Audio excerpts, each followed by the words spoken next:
song to start with. That's awesome. Very cool. So you have grown all your hair out. You met me in a weird time in my life. Oh, really? Yeah, that was probably the last of the attempts of trying to live a normal life. Is that and what it not was? And not do this all Yeah, the time. but normal is a cycle on a washing machine. I That's know, right? totally, that word is like, More you know? traditional life, I guess. Very few times in my life have I had short hair. Now, back That was then, one of did you them. have a full band or was it just, were you just doing solo gigs? I cannot remember. When was that? No, That we was, were, we were. It was full. You hadn't joined yet. Yeah, Rob hasn't joined yet, but the other two, Dave and Doug, who aren't with us, were with us with me at the time, and yeah, we were doing it. We were Very doing cool. it. No different than we're doing it now. We're just now it's paying the bills more. That's I good. guess. They're getting more gigs. I can see that. That's freaking awesome. Yeah. But still, the name. Tell me about the name because you guys are not hideous by any means. I mean, you're the nicest guys forever. I mean, I don't understand. Tell me what is behind the name. I always like different meanings. And I was like, like I think in the dictionary it is a visual thing, but Yes. I think it's kind of an internal struggle with it. Like it's if can we be hideous on the inside? We all probably are. Oh, yeah. You know what I'm Definitely. saying? Definitely. There's a fantastic movie with John Krasinski was a director called An Interview with Hideous Men. Right. Love him. He's a great director. He did, what's the last one he did? Quiet Place, the one he did with his wife. Anyway, he was on the Office for a long time. Yeah, Mhm. yeah. He was. And he had that name, and that name stuck with me. And if he wants to give me a call and say, "Hey man, stop using the name," it's different, but I don't think he will. I have to buy it from him. Yeah. but we get it often enough. You're not hideous, and we always appreciate it every time someone says it. So Not at all. we may be hairy and tattooed and It's way a little, God a created little us. burly, but it's just how God created us. Well, who isn't? I mean, come on. One way or another, for sure. So how long have you been together? Well, for me, it's going on 10 years. I did the first album in 2012. The other guy started in 2015, so we're pretty fresh. Right. Last time we spoke with you. Right. Last year we did our 5th year anniversary as Right. a group, but for me it's been 10 years. Awesome. Sometimes it feels like forever, and sometimes it feels like yesterday. So Right. I don't even understand. What about you? Does it feel like forever?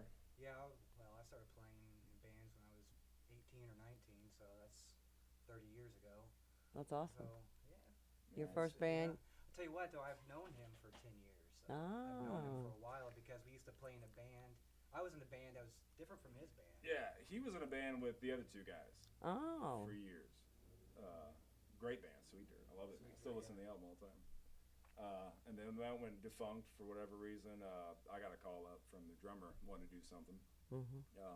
Anybody knows me long enough knows that I'm going to do it regardless. I mean, regardless. You want to join along and have a good time, and I'll Right. do everything in my power to make it work for everybody. But I'll do it by myself. I'll do it with an orchestra. If anybody knows any orchestras and want to do something. Well, sure. Well, I don't know. I know that there is still one around, the St. Louis Symphony. There you go. Give 'em a You call. know, grab them up for Got sure. the new album coming out. We were looking for some choir groups and all this kind of stuff, and Hit some of the high schools or the colleges. yeah, that'd be where it's at, I mean, high school kids just want the recognition. right? So It's shuffle them all into the studio and It's rare, man. that's right. Give them some Red Bull and a puppy, and they'll be fine. But or you can always grab some of these local musicians that have been around for a minute. I know Man, there's so many of them around. they'll play for sure. Oh, here comes somebody. Who is this? That's another gentleman. Shut up! Well, come on in. Yay! Grab a seat, Dave. I didn't know if you were going to show up, man. I should start with that. Come on in. You can sit right. Can you sit here? You want him here? What's going to be easiest for you? Whoop. You just unplugged something. I told you we all like long hair and beards. So Come on in. So you need the chair with no arms? Don't matter. That would probably be better. Probably be easier. Okay, this cool. is Dave, the bass player. Dave's here. Dave's Coming not in. here. Dave's here. Dave's not here, man. I know. What a great lie. Only us old people know that one. Yeah, so Dave was in. Dave started, and we got going. Yeah, and he's been there every day since. Very cool. That's awesome. Played bass, played guitar on the first record, played a lot of the stuff on the first record we did as a full band. Now you just had your album release party. Was it your second? No. Well, this is our upcoming one, which I keep saying a month from now will be available. Is our fifth album. Oh, I thought you had one when you did the Party in the Park. No, it wasn't it. We're not sure. What do you think about this? So we're trying to figure out how to do a release party. And the idea of having a listening party, because I love listening to music, like deep listening. Like I'll sit and listen to music, headphones on, just really listen to it. And I love the idea of a listening party. If you could get enough people to sit down and shut up and listen to it. Because it's either that or it's just on at a get-together at a party and everybody's kind of listening but talking, the same as any concert-going thing. But, you know, at this point, we've been working on this record for 12 months. We've been at it for a year. Unprecedented for us. It's usually just, I'll go in there, we got 3 days, let's see what we can do. We'll go back and fix some stuff here and there, and we're going to put it out, stream it, you know. This one, we're getting the CDs made, which I still am about getting the CDs made. I still think it's a viable thing, at least locally. So we want to do that. So since, what I'm getting at is, since you put so much effort to this physical thing, the actual recorded tracks that you've done, the thought is for people to listen to that, you know. Traditionally, you play a show, you play the album in its entirety, they take it home and listen to it. And I want to do that too. But I don't know how to do a listening party, because I don't think anybody would sit down and shut up and listen to it, you know. I think your best bet as far as a listening party is going to be do your live show and live stream it, because, you know, they're at home and you don't hear them talking and whatever, but it'll always be out there.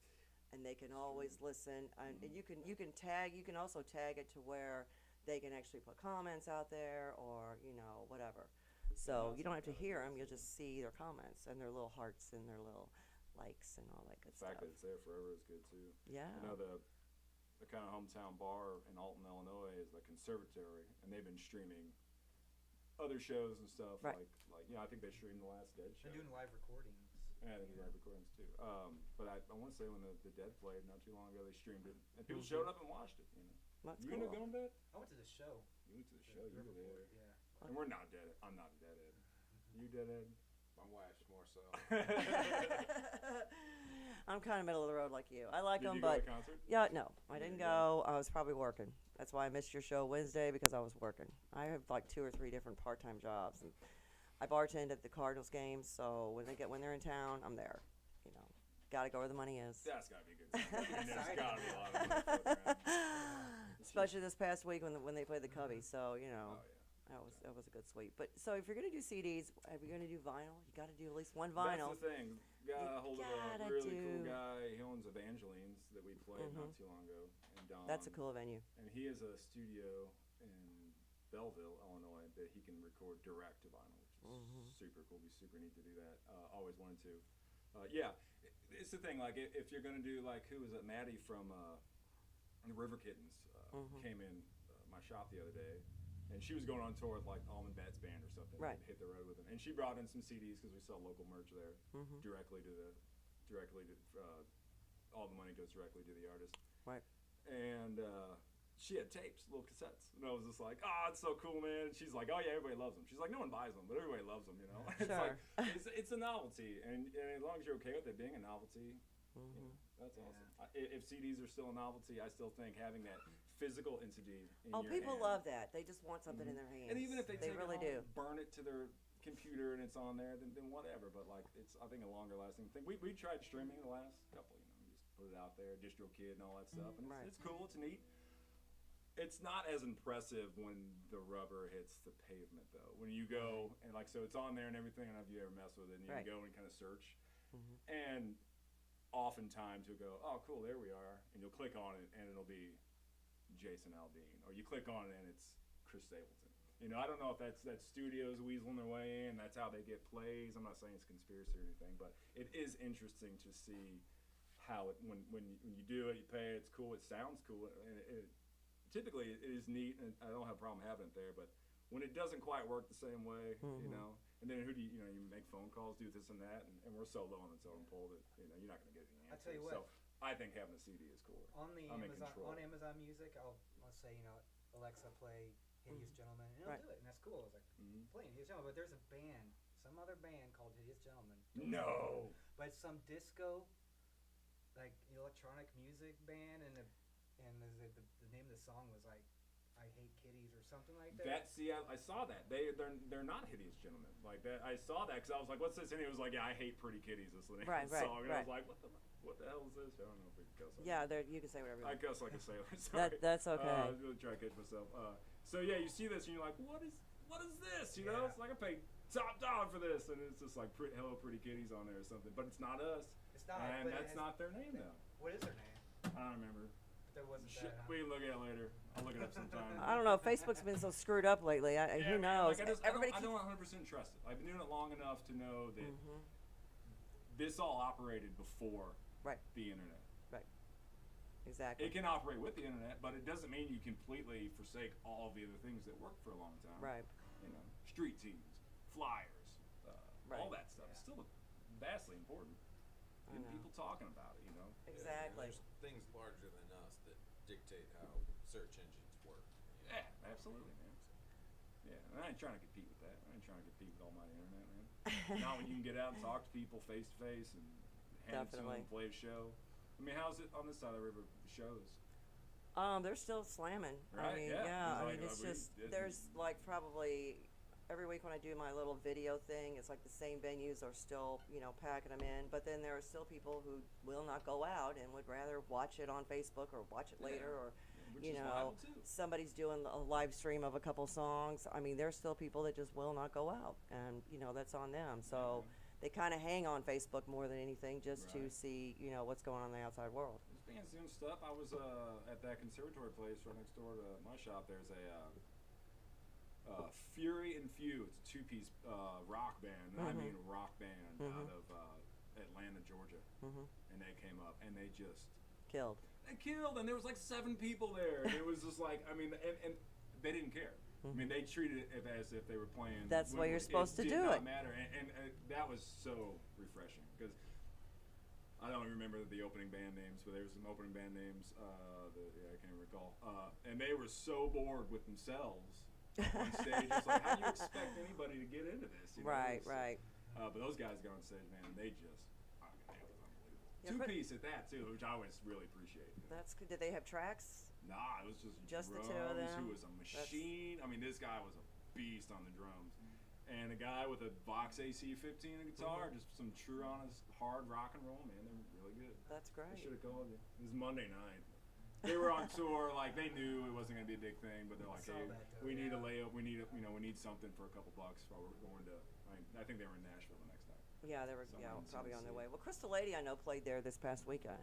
Do you know Crystal Lady? They played at the I was conservatory. actually at Jellystone Park, not too far outside the city here, over the weekend, and I didn't get to catch that show. But I heard, Oh. I heard that. Well, you know Joe Mancuso. I don't think I do. Joe is like the jazz guy. He's a crooner. I mean, his voice yeah. is amazing. I mean, it's a cross between Sinatra and Mel Torme. I mean, he's freaking amazing. And his daughter Kayla, this is her band, Crystal Lady. So yeah, so she's a total legacy. Oh, that's awesome. Graduated from Webster, and she's got a real job. But yeah, so he manages her band, and he's been taking her on the road a little bit here and there. But he is freaking awesome. I mean, any kind of jazz, or I mean, he's always playing around St. Louis somewhere. But he's great. We got some local boys, Lofty's Comet, that are some kind of new age jazz stuff, and they all take jazz performance at SIUE across the river. Young guys in their early 20s with 2 saxophones, bass, drums, guitar, and no singing, and they're just a marvel to behold. They are so talented. We had them. We had Gavin, their lead saxophone player, saxophone playing band, The tenor. on the upcoming record. Heard the song. Cool. Hey man, go ahead and do a sound check. Keep all that, right? Yeah. And it's like, all right, man, now go crazy. Keep all that. Yeah. And it's like, all right, man, do a chilled one. Right. Keep all that, and then Right. from that we're able to use, and it's just, I mean, the first record I did, Ryan Sievers was a banjo player. How far we've come. Started out, I came out with bluegrass band, and I got going with it just turned into rock and roll once you had drums and bass. But I had a Ryan Sievers was a banjo player in that band. Same thing. Hey man, check this song out. Yeah, F sharp minor on the break, and he just goes to town, man. And it's just like so impressive to me, because I am not like that. Like I have to, what are you doing there, man? Like, what key is Yeah, but that's how you find your sound. It's how you find your own sound. You pick Right. things out from different genres or whatever, and then put it all together, and throw it up against the wall and see what sticks, and that's your sound. Yeah, So and we definitely came from. I mean, Dave. I mean, I know he introduced me to Built to Spill, many bands, Television. Him and Doug, the drummer, have a completely different musical backgrounds, at least, than what I have, and you. So I love it. I love when you come together and say, well, this is what we've all found in our middle ground, right. and it sounds different. I mean, not that you can't find it elsewhere, but I mean, 4 guys with guitars and drums, but we No try bass. to be original. Who's your bass player? This is the bass player right here. So, what's up, Dave? That's Find the awesome. place all right? Oh yeah. It was a nice drive in, man. So where'd you guys come from? Are you from all of you from Illinois, or? Yeah. Yeah. Alton area. Oh, that's not too bad. Illinois. Yeah. I grew up in Granite City. Moved up there about 3 years ago. I love that town. And second home to me for sure. Why? don't I live there know. now. So I've been there I about did work 5 there- years. I did work there for a time. I don't know. I just found my home. I did work up there for a long time before I branched out on my own, and just everything I needed, I think personally and professionally, was there. Like, Planet just Granite.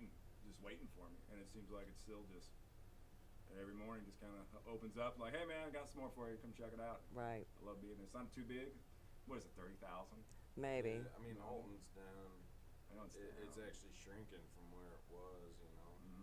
But it's, I mean, as somebody who's lived there almost my whole life, it's a town on the up, you know what I'm saying? And Yeah, you there's said great it. organizations and people in the community that just really have put forward some initiatives to clean it up, make it a great place. It's, I mean, we all have families, we all have Oh, yeah. jobs, you know, and so it's kind of a cool place to actually raise a family. You know, it has a cool little culture of its own too. Yep, it does. Yeah, man, very like you can tight get, to I like Yeah. it. You can go downtown and have your little downtown art district, and then 5 minutes in any direction, especially north or south, you can get out of town. Oh, yeah, And I definitely. Like that. I like to be able to get out of town. And they've done a great job actually. You know, with the highway development. I mean, it syncs up with the metropolitan community very well.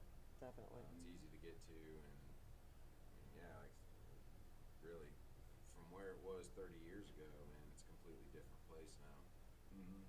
It's not the river rat town that it used to be. 30 years ago was all the flood. Yeah, it was. That was. I said, man, I remember going down to like Albee Street and checking it out, seeing water like all the way up, literally past where like our visitor center would be like, you know, up to the roof. It was nuts, you know, all the way. Like you think about all those businesses on like Bell Street, down by Third, every single place there in the strip by the casino was like underwater.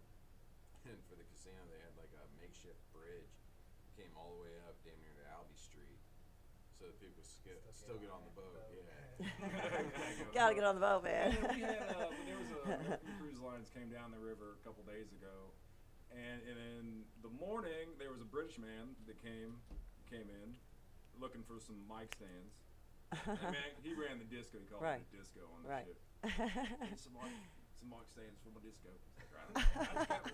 And then that afternoon, a couple from South Korea came in. So it's like, you know, and they're all like, just kind of a little flabbergasted on what Alton is, because it's just Right. it's a little confusing. At that show last Wednesday, I told a lot of people, I was just like, look, a lot of you guys showed up, you have no idea who we are, you don't know what we do. A lot of you are gonna leave, and you're still not gonna know what it is we do, because we do, we jump genres, we do whatever we want musically. Right. And we didn't play a single cover, which really threw off a lot of people, especially on that side of the river. There's a very deep cover band type. Oh, It's ingrained really gotta deep. get out of that mentality. It drives That's me what we're crazy. trying to do. I'll tell you what, though, there's something behind that. We played hour and a half, Hour and a half. covered hour and a half with all originals, man. And I'm telling you, what was there in the beginning was there in the end. Right. Yeah, but So you it know, definitely got noticed, it definitely got appreciated, and that's a good takeaway and a good feeling from that. and I do trust, you know, Scott and Michelle Smith, and Scott was like, hey man, everybody's tapping their toes. If they didn't know the song, they were kind of humming along to it by the end Right. of it. Right. The only difference is between a hit song and cover song is like you just haven't heard this one yet. You know, Exactly. Listen to this song 10,000 times. I guarantee you're gonna Exactly. like it. Well, you know? gotta have the original Yeah. to make more covers. Right. I mean, seriously, but Tough job. and unfortunately, there are original bands out there who have infused cover songs in their list just to get gigs because they need the gigs. Yeah. So don't announce that you're playing an original. Just play your cover, run right Run it into for your years. originals, and keep going because they're going to still sit there. But if you say original, I've seen more people go, oh, and I'm like, shut up, don't do that. Oh man, I didn't Don't even, do that. I even completely flipped it and was like, so a Willie Nelson song you probably never heard. Right. Check that. Play one of my favorites. No. Right. And most people are like, I love Willie. Yeah. You They don't have a no clue, idea. You know. It's a deep cut. Yeah, it's really good. You don't even remember. He doesn't remember it either, you know? Yeah, no, right. And not, and what must have been not, I can't remember when that show was. We got to play at, well, it was what's that sidebar at the pageant? The Halo bar. the Halo But bar. Lucas Nelson was playing and Right. Blackberry Smoke was playing Right. and, you know, you were talking earlier about Mhm. that gal whose father was into music. Right. And it's really easy to brush some of those people off. Like, well, yeah, your dad was in music. Of course you got a record deal and all this. But, you know, that dude, there's something to say. They're born and bred to play music. And, like, Lucas Nelson, perfect example, man. Like, that dude is so He's been around talented, it all man. his life. He's Oh, just yeah, great, definitely. you know? And, yeah, man, seeing him, hearing him and listening to him. Actually, we didn't even get to see him in that show because we were setting up. I was totally bummed. The only reason I booked that show is because I wanted to see Lucas Nelson I saw play. a little bit of Blackberry Smoke. Yeah, so Yeah, then, did catch him. Yeah, they're really good, for sure. but he comes out, and if he, you know, and we have, I mean, band as long as we have, what, 80 songs in our repertoire, something like that we could play almost, 60 to 80. Plenty of them are So, I covers. mean, Like, yeah. we've definitely done our due diligence and played in bars and played Right. this and that, but after the 100th time of playing Rest His Soul, that last song I just played was about Tom Petty. Hmm. So God rest his soul, but play another Tom Petty song to a crowd, man, it just sucks your soul out, man. Like it's just Yes. like I love that man dearly, I love all of his music dearly, but obviously since he passed, every band has grabbed on to all of his material, and they're not even like tribute acts, which is a whole separate thing and something separate that I do appreciate to some extent more than just a straight cover band. And I don't want to see it sound like I'm talking bad on cover bands. Right. They're working, they're happy, I'm happy. Right. But we're trying to change the game up a little bit on the other side of the river. I mean, it's just we're focusing on originals. But we do. We got enough of them. Definitely. You know? Yeah, you know, back in the day when the landing was on fire, I mean, everybody was dying to see original music, you Right. know. Porcelain Blind Mice, The Urge, you know, there was a lot of original music out there being played, and people, King of the Hill, Broken Toys, you know, all of Frankie's bands. Right, man? They're all original music, and they still love them. Mm-hmm. But, you know, Dr. Chevegas has made a killing just being Dr. Chevegas. And great for them. Good for them. If they're happy, and I'm all about it. I just don't want people to think that that's the only way to do it. Like It's- just for, you know, the kids right. starting bands out there. Make some music. That's what punk rock was all about. It was just like, and I fell into this. Like, I could never play cover songs the exact way, and it was always like, oh, I can't figure out. Oh, but that's cool. That change is cool. And it's like I just started noodling on Right. some of my own, you know. So it's like inspired. Of course, you're gonna get inspired by the Power music of around bar you. chord too is Hey, man. very powerful. Don't be Right. afraid to be original, you Anything you know. want. Exactly. You know. But, you know, people want to play what they know, and they, you know, it's that one song that just says, I want to be a musician, and they're going to learn that song to death, and that's where they're going to start from. Right. So then they have to decide. Jeremiah Johnson's another good story. You know, he Yeah. started out as a rock and roll guy, and that wasn't his roots. He got back to his roots, and he does his thing. You know, it's a more bluesy rock, kind of southern eclectic thing, but, I mean, he's got his own sound, and Jeff he's, Chapman from the Brother Jefferson. yep, Man didn't do an original song till he was probably in his 50s. I know. And he's got, he's playing Wildly in Edwardsville next this Thursday actually. He's amazing. And you know, and he said, yeah, but he did his first band, you know, cover band just like anybody else. Everybody needs to pay their dues, you know. Get in there, play your songs, and it's not that it's not fun or anything, but I've definitely played. You know, I was probably a wagon wheel coming up. Everybody played wagon wheel, and this Right. was Old Crow Medicine Right.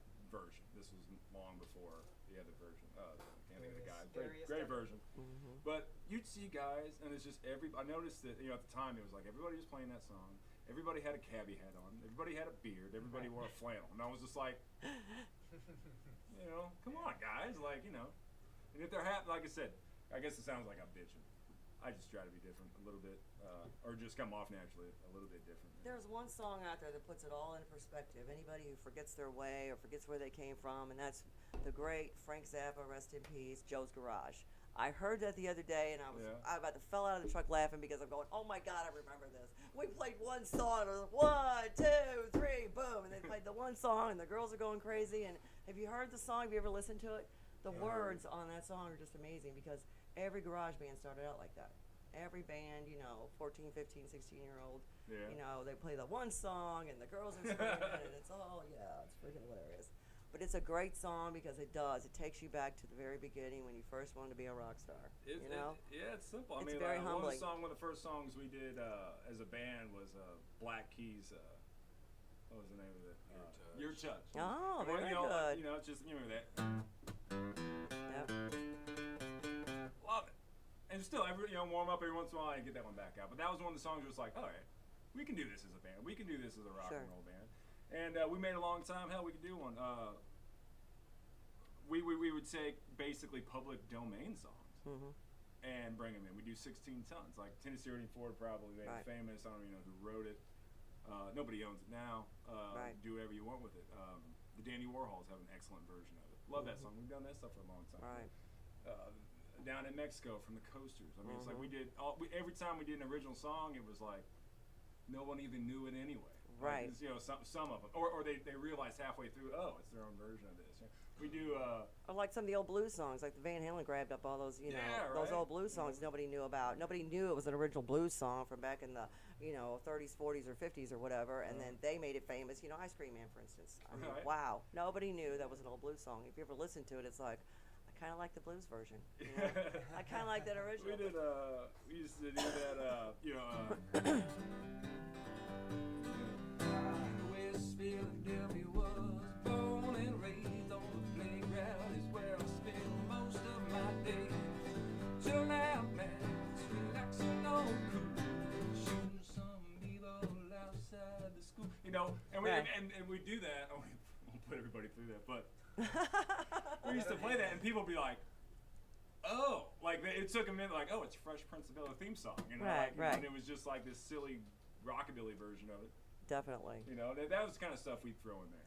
Right. It was like someone told me. Actually, it was that British guy that came in the other day. He was like, people like being surprised with the familiar. Mm-hmm. And I think our sound kind of falls into that. We're not recreating the wheel. We have a hard time explaining the sound we make, especially with a full band, the electric Right. guitars and everything. But it's not like we're recreating the wheel. It's familiar somehow to Right. people. Definitely. Yeah, and people seem to like it. I mean, we don't have like a bunch of 18-year-old girls running around our shows. That's not what we do. But guess what? It's not. That's not that kind of music. Like But my it- daughter's almost that age. Yeah, I know, right? Yeah. Now you're paying attention, right? Wait a minute, I have a daughter. I had a drummer buddy of mine, Casey Ashby, fantastic drummer. Had a daughter young, and he must have been in his late 30s at the time. But we were playing a bar, and his daughter was there, legally able to drink, and I was like, whoa! Yeah. But like that's just amazing, the vast range in which people have families and get started and everything. My kids are pretty young. Dave's kids are pretty young. Mine's 16, going on Yeah. 21. Oh yeah, different perspective. We- You play another one? Yeah. Do this one off the album. Not so that whole rant about cover bands and everything. Not to say we're against doing songs from our friends who write songs. So I was gonna do Annabelle. A good friend of mine, Caleb Foster, wrote this song. It's been in my repertoire for a long time. We kind of made it our own. The fact that I was there when he wrote it and part of the band that we played it in makes it feel pretty close to me. You tuned up good enough, Dave? I think so. Give me an A.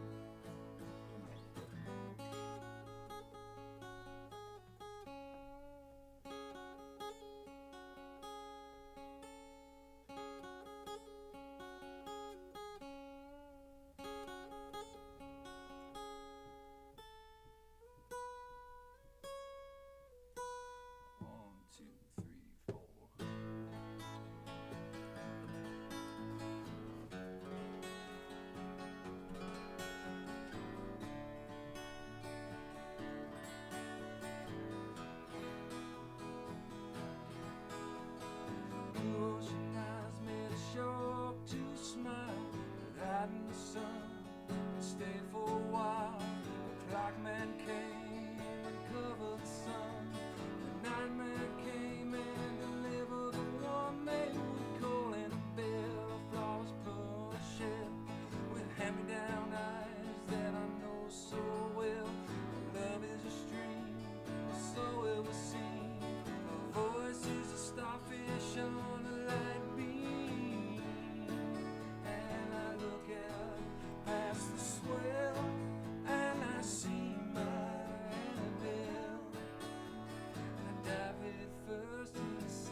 Pacific beauty, and she calls out to me, and I dive at first in the sea. I swim to you wherever you may be, my Annabelle.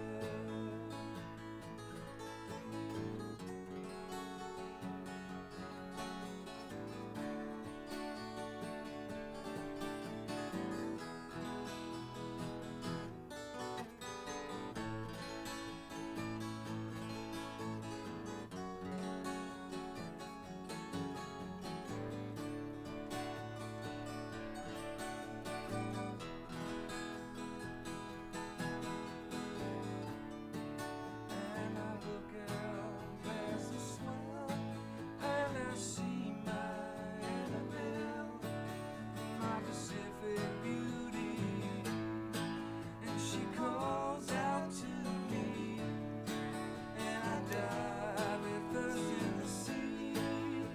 I swim to you wherever you may be, my Annabelle.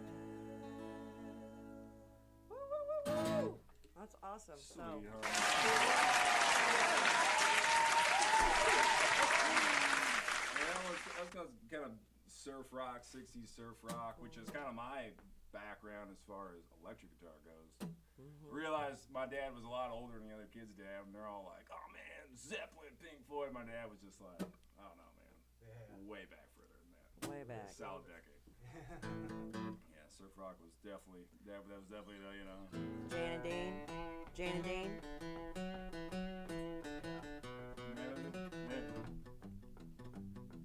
Yeah, the cool stuff like. Yep. Oh, I love it. My daddy used to play that too. Yeah. I grew up with all different genres. I mean, I still remember. He loved Jan and Dean, and he liked who else was it? Oh, what's his name? Whipped Cream. Who was it? Oh, Herb Albert and Tijuana Brass. Mm-hmm. That album with the girl with the whipped cream dress. You ever see that one? Nah. Oh, it's a classic. She's literally only wearing whipped cream dress. I love it.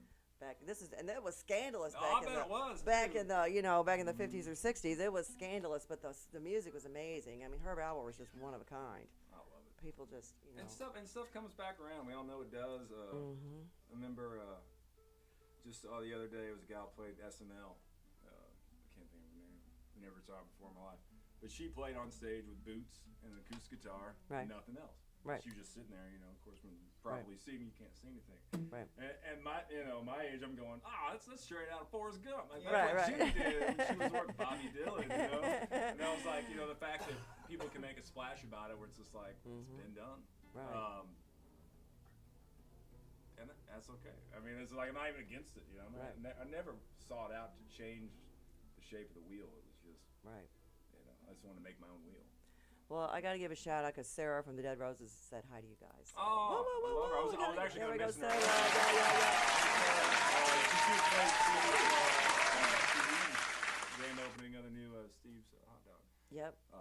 With Mikey from Hooky, another great Alton Oh, I band. love Hooky. Oh my God, those guys are freaking awesome. Graham is just amazing, and his nephew, or no, His son. his son. I keep Yeah, talking just about his saw him nephew, but it's his recently. son. Yeah, he's great. Forgive me if this is wrong. Sam, I think is his grandson. No, Sam is his grandson.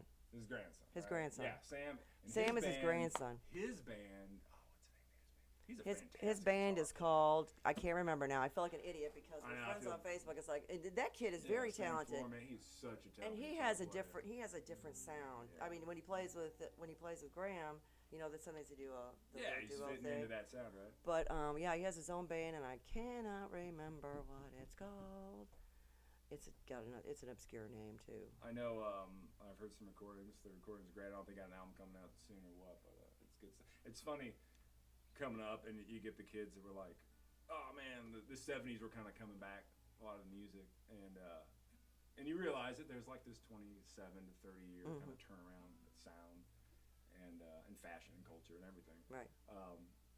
It felt a lot different when kids were wearing Nirvana shirts and dyeing their hair Right. blonde and kind of doing the whole grunge thing, and you go, that has been 30 years, and you're like, oh, Yeah. yeah, it was. It's been that long. Oh my God. But it's hard to get another new sound. I mean, Rush, I think, was the last band, to my knowledge, that had such an impact as far as their own freaking sound. Nobody can Right. touch them. You Yeah, know, that's and everybody fantastic. keeps trying to, the sounds keep getting regurgitated and thrown back It out is. It get- there. yeah, I mean, But it's there's just- not an original sound. Everybody's got to have it. You know, Mm. Boston sound. You know, REO sound. Yeah, You man. know, and it's just. and look at stuff like even the White Stripes, where it's like, what's this? And it's like, Oh. well, that's been done too. Like, yeah, he's putting his spin on it, but what's the song Rumble? Yeah. That was a two piece, right? If I'm not mistaken. Yeah. Mhm. I mean, It's what- like I was big on Sonic Youth, man, and like look how many people cite them as an influence. It's like, yeah, there's been a lot of cool stuff influenced by them, but I wouldn't necessarily call like any of it brand new. Like, Right. it all ties directly back. That to me is like the last real influential, Hmm. unique brand that came out. And what's so cool is the infinite bottomless pit, which is music that you can take the same thing, the same chords, and, Right. and write a whole using the same chords and write a whole new song. It's amazing. Like, yeah, if you want to dig deep enough, you're like, oh, well, this is this and this and that. But if you're gonna do that, no one's ever gonna write a song again. Right. Well, most songs are only about 4 chords. I Right. mean, honestly, and but I just feel like it's like the generations are different. Like the '80s with rock and roll, and then it went into glam rock and glitter rock or whatever you want to call it. Then it went into cheese, and if you look at some of the MTV videos, it's the same hair, it's the same people jumping around. It's just a Right. different band. But and then the '90s grunge hit, so it was like a new era, a different sound, a different set of music, I should say, with the different bands. And then after that, it's just like everything's just like a mashup or a mix-up or something. It's like, Yeah, absolutely. But there's and not this anything- upcoming album, it's like 75 minutes, 14 tracks, and yeah, it's just a big mashup. I mean, at the end of the day, every song sounds like us playing a song, and nothing's going to be strictly defined into some genre. But we're in the Midwest. I mean, Right. it's so honestly a melting pot of different sounds from definitely. everywhere that we smash together. Yeah. I mean, and I love it. It's an evolution of itself. I mean, it comes from really some of those songs go back 5-6 years. That are just Yeah, now So over the course of the getting on last 3 recording. albums, there's Some been of them were written this year. There's Right. been a couple songs that never quite made it on an album, Mhm. and we were just like, it's time, let's put it on there, So we made this kind of opus maxim, what's the word, opus maxis or whatever. Yeah. 75 minutes. I mean, we're trying to. Well, one song is 10 minutes. One song is 10 minutes long. Now we're not a jam band. It is a composition that is 10 minutes long. It was kind of like who's the guitar player for who Pete Townsend. He was writing all these 2-minute songs, and they're like trying to come up with how to put it all together in just some kind of package. Right. And they basically just smashed a bunch of songs together. Right. Segues. We do have probably a problem with some people with our songs are long. We don't make little 3-minute it's- pop songs. We don't know how. We've tried, and it always just feels too short for us. So Right. What we do, they all say the average length is like probably 5 or 6 minutes Yeah. for a song. They're Keeping Up with quite long. Circus Maximus, their songs are like, it's a Yeah. whole freaking orchestra. Yeah, we got something to say 'cause Which is typically, great. The way it's happened in the past, Mhm. couple of years has been, I'll get something going with a few ideas in mind, and then get a hold of these guys, and then before you know it, it's 6 minutes long, and we love it. I want to go on a journey in Right. a song. It's like I know because you guess you get your pop hits on the radio.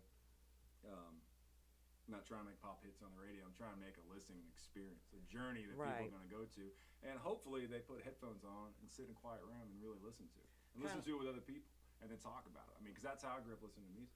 Kind of like they dogged Freddie Mercury for Bohemian Rhapsody. They said, it's not going to sell. This is junk. Nobody would touch it. They would record at the studio, said, hell no, we're not doing this. And how long is that song? It's a Yeah. whole opera. I mean, it's like, it's amazing. And it's like, it's familiar. I mean, it's a staple. I mean, it is, If you haven't it's in whacked your history. head on something, headbanging to that, you ain't partying. Exactly. Don't trust anybody who doesn't know the words of that song. Damn right. Meatloaf. I mean, Yeah. I grew up. I mean, my mom. We used to go to the Muni and we'd go to the Fox, and we'd always go to theater.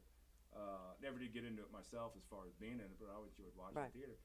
And you get something like Meatloaf, and you're like, it's Oh, damn yeah. near opera, man. Like, Exactly. It's when you Paradise by the Dashboard Light. I mean, how Love many it. people didn't get? How many moms didn't get pregnant? That song is so, you know, a baby boomer song You because can't it's figure it out like. by the amount of time you ain't doing it right. What's every time we do, you know, we'll set up and put music on and everything. I'm always flipping through my phone. I always like picking long songs, and my favorite is Temptations. That was the name of the song. Papa was a Rolling Stone. Papa was a Rolling Stone. You know, it's like I think Right. the record version's like 8 minutes. I love it. Just starts off with just drums and bass for like 2.5 minutes, and I Right. love it so much. Temptations were huge when I growing up, and I always pick these long songs. And I'm sure that song was probably at the time I don't know when it came out, but I'm sure maybe in the '60s they were just like, you can't put this out there. You know, it covers an entire side of an album. You know, it's like you Yeah, can't do this, for the and that would vinyl. have been 10 or 15 years. Well, I don't know. When did Queen do Bohemian Rhapsody? You know what year it was? That was well, he died. How long has he been dead? Like 91 or 2, right? Something like that. I want to Yeah, have to. not- yeah, I want to probably. say, yeah, not 72, 73, maybe 75. something like that. It was in the Yeah. '70s. I do remember that. Papa was Rolling Stone might have been like 1972, something like that. We just had. It was like the '70s just started to come out. It was coming out more and more and more, and then it just like slammed us. I remember, and it was friggin' awesome because I was in high school. And then the '80s just took off. You know, I thought it was gonna. The '70s started it was great, and then we hit the '80s, and then like I said, it went all kinds of crazy different directions with bubblegum rock and glitter and I love the cheese and- transition times. Like, 75. cheese. What 75? Cool. I love the Awesome. transition from one music genre to the next, and Mm-hmm. and how it happens, and you know how you could look at photos from say the early '80s and Mm-hmm. mistake it for they're wearing like clothes from the '70s. Well, like obviously there's going to be like a bit of a changeover in time, and then by Right. the mid '80s and Madonna even Right. they changed everything up. More risque. Yeah. Definitely. And how fashion and culture just changes, and then some things stay the same. I mean, Definitely. my uniform's damn near jeans and t-shirt, and I still wear it all the time. You know, It never goes away. Never goes No, away, it jeans doesn't. and t-shirt. It doesn't. All you need is a bullet bra and you'll be good. Really change it up. Come on, really show them something. What are you doing? I love the younger kids, man. They dress, and this might have been in the '80s too. Like we used to see fashion, men and women's fashion, and there's not that big of a difference a lot of times. Like I see a lot of kids in their early 20s, man. It's just like they'll come in the shop, not that big a difference as far as their clothing, and it's just like I appreciate it. Like, Definitely. big time, man. Because I know coming up, it was very this is how you do it. This is how Right. I do it. And I love how the lines are just getting so blurred. I get such a kick out of it. I know, it really kind of hurt my feelings. My daughter was a teenager. Mom, you still have some of those bell bottoms from the '70s? I just looked at her like, no. And no, you're not wearing my platforms either. Put your sneakers on and be quiet. I had a jean jacket with a big wool collar on it. Oh, yeah, it was definitely. I don't know. It might have been my mom's. I don't know, man, but I rocked that all. That was the standard military field jacket. Military field jacket. Yeah. Definitely. Well, we had our own style, you know. But it was all good. Right. Now Well, it's just you feel good evolving. when you walk outside, man. As long as you feel good. I mean, hell, Definitely. How about another song? do one. Another feel-good song. Feel good song in the summer. Yeah, What's yeah, your, Actually, I think what do you want? How about turn it up? This is a rocker one. Another one, eh? Let's see here. I love this one. This is one I can't believe it made it on the record. And I was like, guys, if this one becomes a hit, I'm sorry. That's all I'm gonna say. Here we go. Ready?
Yes, they're They under the cheap. table. They're cheap. They're quiet. They only applaud when they hear music. So we don't have to feed them or anything or listen to them bitch. It doesn't They don't have to matter. use the bathroom or anything. Nothing. No, Favorite. definitely. So you say you all your music. So that are you the main writer, or when you got with these guys because they've all been in different bands together? Yeah, I would say as so far, you mixed it all up. I'll come up with some pretty close as far as a foundation of how a song goes. Mm-hmm. And then as a four piece, we put all the pieces together and we shine them up. And Rob's got a great knack for not only harmony, but I'm gonna write a solo for that. We went through phases, me and Dave, where we did a lot of improv on stage. Mm-hmm. I think we shine better when we sit down and actually compose music ourselves, write a solo to something. Right. Dave has an awesome knack for not only harmony on bass, he's got a deeper voice than I do, which is I'll get the baritone, huh? And you never have to show him anything twice. He just and Doug's the same way. Doug can play drums to anything. Doug the drummer's a quiet one. He does what he does, and he does a great job of it. You have a quiet drummer. He's a quiet. There's an oxymoron. Animal. So, but I mean, you said it's a mashup of all different. So, is it a mashup of all your different types of music that you've all played, I and think you just so. put I it mean, together? Anything that, as far as- especially if I'm demoing a song, Mm-hmm. and I'll be like, okay, we got some ideas. I'm doing some stuff here. I'll play different. So there's nothing. Me and Dave don't play bass the same way. Like he's playing bass, he's gonna play bass the way he plays bass. I might come up with something, and then every time he comes up with something 20 times cooler that I would never have thought of. Right. Yeah, I'd say a lot of it is just like, there's he brings a foundation in, but truly it's meant for us to build upon it. Mm-hmm. So there's not really a whole lot of, hey, I'd like you to do this. There might be beforehand like a discussion of here's kind of the theme Right. that I'm thinking about or the vibe, but ultimately it's a beautiful thing. We all have this freedom and luxury and some bandwidth to really, okay, this is what I've been told and this is what I hear. Now let me translate that, and that's really how these songs have come together. So the collaboration is just automatic, Learned right? a long time ago that awesome. the creative bubble is very hard to build, and it's so easy to destroy. Right. And the first thing that destroys it is telling someone what to play, telling Right. someone what to do. Exactly. I ain't got no time for it. Like, Right. Well, I it's trust like- all the guys in the band to do a good job. And Right. I remember being in previous bands, and it's like I did a lot of writing for other parts, and I was like, okay, if everybody does this right, this will work. Mm-hmm. And that's like a really terrible spot to be in. 'Cause Right, you're right. like, dude, I'm Right. seriously like I'm relying on the human element for perfection. Like, when have humans been perfect? Right. Yeah, no such Right. thing. No such thing. So, but yeah, like learning from that has kind of allowed me to realize, like, look, I can envision it up in my head, and it may be awesome, Mm-hmm. but that's not fair or feasible to tell these guys you're gonna do it this way. Right. Like, there's gonna be some things that I do and see and play, and just like they have some things, same thing. I'm not gonna replicate their thoughts, and they're not gonna replicate mine. So it's nice to like just kind of, hey, we're not gonna do that. Well, that's cool. And Dave, since the first full band record, Dave played a lot of lead guitar on. There were some things live that Mm-hmm. entrusted in me to try my best to do what he did. Right. And then there's a couple things that like I still do, like in a couple songs that I'll do the lead that he wrote. Mm-hmm. But it's utility. It's like, well, Right. these are the fingers that are available to do it right now. No one plays bass like Dave does.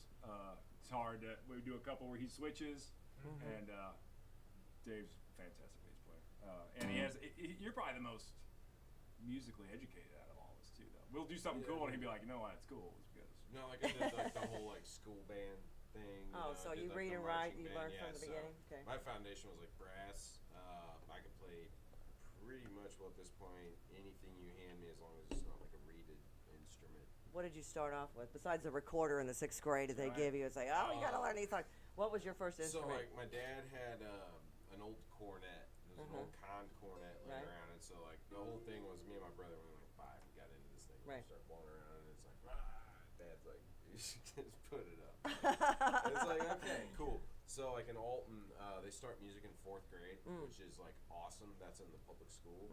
And so yeah, you know, you start getting into the stuff. They get the strings out, and then the next year you got the brass. So had a pretty good introduction to kind of how string and brass worked. From there, it just came kind of naturally.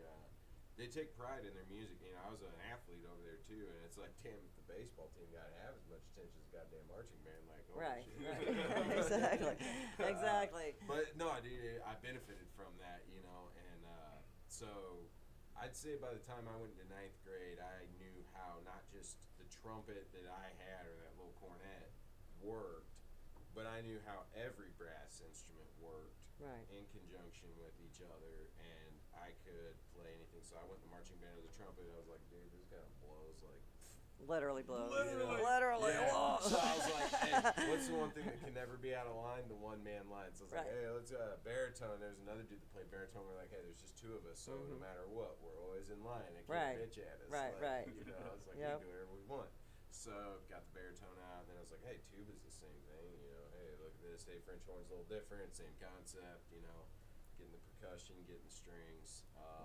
You know, it was really cool to have like a public school system that kind of not just like, you know, kind of allowed it, but actually provided outlets for it, you know. Yeah, and God forbid schools teach kids what they're into. Oh, dude, like, you know. I remember like my junior year, like writing this thing up with a dude named Joe Young, and like we went to the principal and we're like, all right, we want to do a battle of the bands, and you can turn it into a fundraiser, and here's how like the school can make sure that all the security and the teachers and everything that's needed is paid for and recovered by the ticket funds. This thing is completely sustainable. Like, let's do it. And they're just like, hey man, looks good to us. Let's all right, go ahead. You know, dollar signs. They're happy. Cool. Definitely. Yeah, dude. No, like I said, it wasn't even for profit. It was just like, hey, we won't leave a footprint here. You know, like it's something for everybody to do. At the time, like early 2000s in Alton, it was really tough for an underage band. Because it's like, okay, yeah, you know, you got the Fast Eddie's thing. If you want to go play some covers from Top 40 and polish yourself, hey, there's an outlet. And yeah, Ten Pin and some other places that had bands in, but Alton's pretty strict. You know, Madison County's got the 21 deal where underage people aren't allowed into just dedicated bars. So the amount of places we had to play was like the old Meridian Coffee Shop, and then it closed down, and then a guy named Sarah put up the Red Spoon. And it was like outside of that, if you couldn't land anything, you weren't playing. So we figured out, I was like, hey, if we get some parents to rent out this building in Wood River, it was a nice little public center. It was like, if we do self-promotion, and that's the thing I take away from it, not just the kids that I was like in a band with, but the whole group, we understood self-promotion. And like we totally used networking to finance and basically throw shows that turned into little parties. I mean, I think everybody had a good time. You know? Definitely, yeah. You know, that's yeah, man. The community allowed it. I'm not saying they supported it necessarily. I don't think they knew what they had or what was going on. But the nice thing is now we're all adults, and we're the ones like, you know, setting this stuff up, and that's why you look in Alton, it's like, look how many places there are to play now. And if you're an underage band or like one of our kids gets into something, dude, they'll always have an outlet that wasn't available necessarily to us. Well, I grew up at the same high school. I went to Wentzville before I transferred to St. Charles when we moved, and it's the same thing because we had our sports guys who also were in the band. So when we had a halftime show, they had to get off the field, change into their uniform, and then jump on do their thing and get off the field, and then get back on the field. You know, it was crazy, but I mean, it was the same thing. We learned to read and write music and march, and we did a. Did you guys do the band competitions every year with all the several bands? I remember doing bands? the dome down here, man. I was like, dude, before I ever saw a football game in that joint, I was on the field with a baritone. Well, and we went to, there was one competition, I can't remember which one it was, where you went, if you won it 3 years in a row, you got to keep the trophy, which was like this freaking tall from the floor. I mean, that was the one. That was the prize. That was, yeah. And our band did win it one year, so, but then I moved later on, but still, it was just, yeah, it was the same thing. I mean, we were all about the band. And then I moved to a school that didn't have a band because it was a brand new school. So, but they have one now. But still, you know. But I understand that. You guys didn't grow up like that as far as going to school and playing in the band? I went to marching band. Did you? Yeah, through junior high and a couple years in high school. I played the reed. I might be the only one now. I played saxophone. Probably should. No, I gotta state, I didn't make it all 4 years. Okay, like Yeah. I got tired we of did it. freshman Right. year, and then I was left-handed pitcher, so. They had Southpaw, other- they had yeah, other they gotta plans. have you. Funny, I'm left-handed too. Yeah, actually, We left-handed, both play both play right-handed. guitar, Kinda both interesting. left-handed. Yeah. Funny enough. That's wild. No, I didn't. It was all just rock and roll in the cradle. Dad was in bands growing up. Mm-hmm. He always. I remember being in like. Remember the grade school music performances when you were a kid? Yeah. right. Choreography Right, and right. shit. I remember loathing those, but Right. but I remember loathing them because I felt silly that I was doing something I didn't want to do. But I think that being in front of the audience was an impact, because Right. even in those things you'd pack them with a couple thousand parents. It still felt like, oh man, up there. Chris would be there grumpy doing songs you didn't want to do. But I couldn't wait to get on stage. As soon as I figured out how to play guitar, I couldn't wait. I mean, I remember playing anywhere and everywhere. First time I played in St. Louis was the second Creepy Crawl. Were there 3 Creepy Crawls or just the original and the second one? I think there know was it's just. defunct now because we came over here, we'd see I think there shows. was just 2. Was it just the 2? think so. It wasn't the original. I saw my buddy John Whitlock in a band called Chemically Real, I think was the band name, high school band. Played at the original Creepy Crawl. I don't know what year it was, but I remember just being like, "Oh man, they're big time! I can't believe they're playing this." Of course, it was probably sell tickets on a Thursday night. Well, sure. Definitely. And I've been trying to embrace with the kids because that stuff's going on still. You get the venues. There's been a kind of a come up on the venues and bands since the past year. Definitely. Things changing a little bit. The cycle for the longest time was like a band would work their butt off, and you'd get money, and then like anything, young bands would come in in their early 20s, have a built-in crowd, all their friends are going to the bars. Right. They would basically do it for nothing almost until they realize that I should be getting paid for this, Right. which they should be.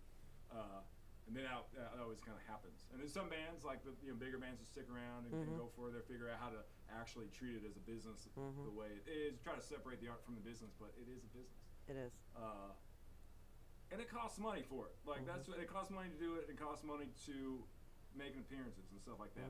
Not to say everybody breaks their own rules. I think most bands have a bottom line that they try to maintain. Right. Always end up doing stuff you don't want to do, but you do things for other reasons. Been telling a lot of the young kids starting bands that basically, hey man, it costs money for you to perform.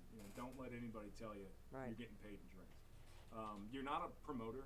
You're being paid to play music for somebody. Right. You're not being paid to promote the show, and that's what all the venues and bars kind of do. And I'll probably get beat up in the streets by bar owners and stuff, but it's just like many of my friends that own bars. But it should be the bar who promotes, at least a lot. You can't just be like, oh, I'm just paying these young kids to come in and play, and they'll tell their friends about it. Yeah, that works, but they end up paying them nothing compared to what they should be paying. I get it that if a band shouldn't be paid $400 if they only bring $100 in the door, Right. but maybe they shouldn't be playing that place then. I don't Well, know. Costs money to hear music. Costs money to perform music. Money needs to exchange hands. for me. Instruments are expensive. that's just a long time argument. When I was a booking agent, it was, I hated walking into a venue. I mean, I had my set venues that, we booked the calendar for 6 months in advance or whatever. Or there's the newest one who says, can they bring anybody? Can they bring people? Is that all you care about? You don't give a shit if they're good or not?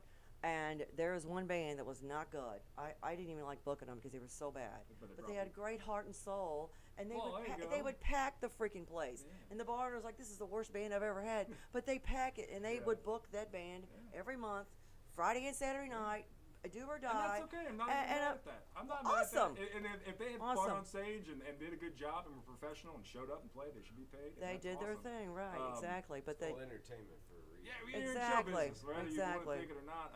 I was a buddy of mine. We've been working with. Has moved back from out west, and he would discuss. He was out there for 30, 40 years, and he would discuss the work ethic and the temperament and the way things operated out west, and just how he compared them. And he was kind of a little turned off about how we operate here in the Midwest when it comes just almost a lackadaisical. No one's really trying all that hard. You might show up, you might have some stuff, you might go up there and do it. right.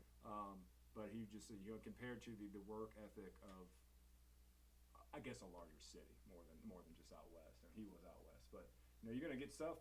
Some professional musicians, you better be professional. Mm-hmm. You better show up, do what you got to do, and if you're not putting in the time and practice to do it, you shouldn't be expecting to get paid to do it. Exactly. It just, and it's just really sad that the money doesn't match up, because musicians, I've always said, are priceless. All the blood, sweat, and tears, all the money, all the time, everything that you put into your art, regardless if it's covers or originals or whatever, and you're doing your show, that, it has to be, oh, I'm just going to pay $100 a man. That's all you're going to get, and that's all you deserve. Really? If you got to bring your own sound, that's, you got to pay that guy if you're not doing your own and what sound. happens is when you And give it's them a really price, sad. they Just look at you The show like- doesn't happen because they can't afford you. And if they can afford you, well, that's okay. There's other places that they can't afford us, and we'll do it there. But yeah, it costs a lot of money. Lights, sound, stage, All the good stuff. And that is if you don't play a venue that does have all that stuff. Obviously, they have all that stuff. It's obviously a little different. Yeah, I know. Um, I put a meme out there, I think it was a couple weeks ago. Oh, I just came back, it was the thing from a time traveler. He's like, oh, I just came back from the year 2051, and their bands are still making $100 a man, maybe. You've got $8,000 worth of equipment in your little car, and you're still going to make $100, maybe. That doesn't catch your bar tab or whatever else, so it's just really sad that it's still like that. It's just, I think, what people are willing to do. Like, if you're trying to pay your bills, then don't do that show. But there's other currency. Right. If there's a Definitely. show that's like, well, you get this, and this, or you get to do this, and this. It may not be currency as in, cold Right. hard cash, but it might be something else that's still valuable. But then there are the serious musicians who are so professional and so serious, they don't turn down any gig, whether it's a $10 gig or a $500 gig. They're not turning it down. They're playing everything they get their hands on to get out there, I think there's get a their time name when- out there. I I mean, think that's damaging. I mean, It can be you damaging start in looking one at area. it. Yeah, it's like that devalues the rate of music in entertainment for everybody. Definitely. Yeah, you want to play every single weekend and every day of the week, then travel around and do it. You can't Right. do it in one area. No. Don't do it at a venue. Just go stand in a fucking park Right. and play your music for free. Do your thing. Put a case out. Do your thing. But the established businesses that are paying for music, keep them paying for music. Trust me, it works out for all of us a lot better. Definitely. And I want for to see sure. people travel around more and do shows around, What is the saying? You can't be a prophet in your own land or something like that. Or a Right. prophet has no honor in his own land. Something like It's that. like, you go somewhere else. Dana Mike Lynch told me, he's like, man, best thing you can do for your career in your hometown is go somewhere else. Right. And come back. Right. It's just like, go out. Exactly. But you talk about playing everywhere, and there are times like open mics or something where it's like, yeah, I did that. 15, 20 years ago I did that, Right. It's just like, but and that's what they're for. They're for learning how to be on stage and learning how to get comfortable on stage. But and it, playing but with it can also others. help you if the venue is booking bands for the weekend and they're doing an open mic. done that. You go in there; it's an easy audition. If they love you, they're going to book you. Well, and that's the It's, thing. I mean, man. that's I ain't that's an saying advantage to Yeah. that. Yeah, And I ain't saying networking. go to an Networking is open Right. mic, but Right. we probably ain't bringing this product to an open mic. Like, don't get me wrong, I love going to an open mic, jamming out. That's a great way to play the instruments I don't get to play in the band. Right. But yeah, that's I guess I look at open mic as like, dude, that's a free jam space. Like, that's my creative writing. Right. That's everything I can't get from a structured band, And I know a lot of guys that Professional think band. that way. They're like, dude, it's so nice to just take a break, and not have to have any goddamn structure. Right. Exactly. Just go play. Or if you're looking for a player, go to an open Yeah, jam, and look you at- may be able to find look at- somebody. Networking is always going to be a benefit. for me, Definitely, for Sometimes sure. I just go. I've gone and listened. He's got a Definitely. great one. I don't necessarily play it. I'll go listen to everybody. Did one with my daughter. Yeah, I remember. Yeah, I remember That's that. awesome. Yeah. Very cool. Very cool. For sure. How about another song? Oh, another song. And then we'll take a break. I'll by and by, guys. I'm tuned up. Man, I got all the songs today tonight. Ready? 1, 2, 3, 4.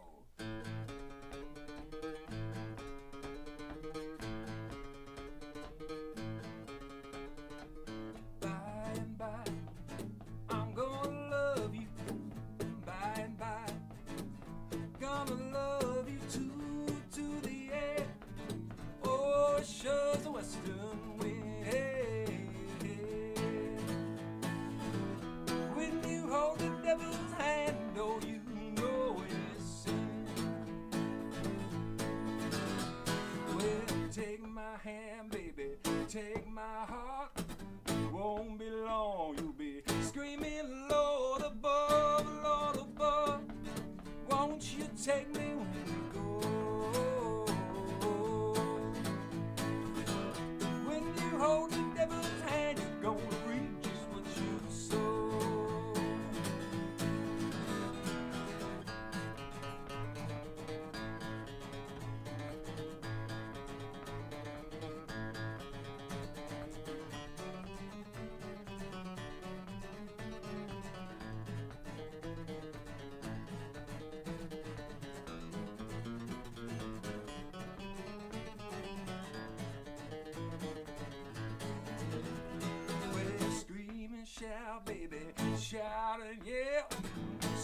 stand up tall, won't you? Let your voice be loud, let it out. We're gonna move a mountainside tonight. When you hold the devil's hand, you better hold on tight. Well, by and by, I'm gonna love you. By and by, gonna love you to the end. Oh, it sure is western wind. Hey. When you hold the devil's hand, don't you know it's sin? Well, by and by, by and by, hey. By and by, by and by, oh Lord, by and by. By and by, oh Lord, by and by. When you hold the devil's hand, you're gonna say bye-bye.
Awesome! Episode 83 with Hideous Gentlemen, STL Roar, mycitymymusic.com. We are going to take a short break. We'll be right back.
tide bring the sun down.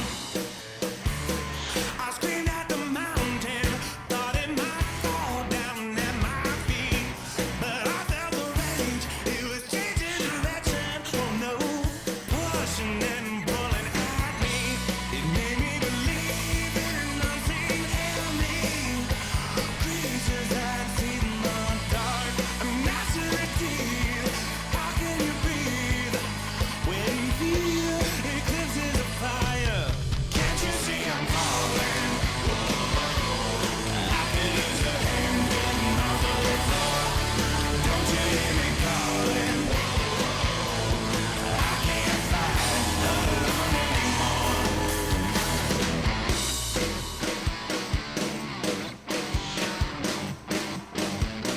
Let's get this motor on the come up. Get satisfied. Ain't nobody looking for sympathy. Stop wasting time and get back on the grind. Even King Kong got nothing on me. Once I could see I was my own enemy. My demons pushing me to the dark. You'd see my eyes, copper eyes, with my feet burning in the fire. Can't you see I'm falling? I could use a hand getting off of the floor. Don't you hear me calling? I can't fight alone anymore. You can't break the sun down as long as it's up. Sometimes getting wilder feels like too much. Focus on the calling. Come on, you gotta run. Don't you call anymore.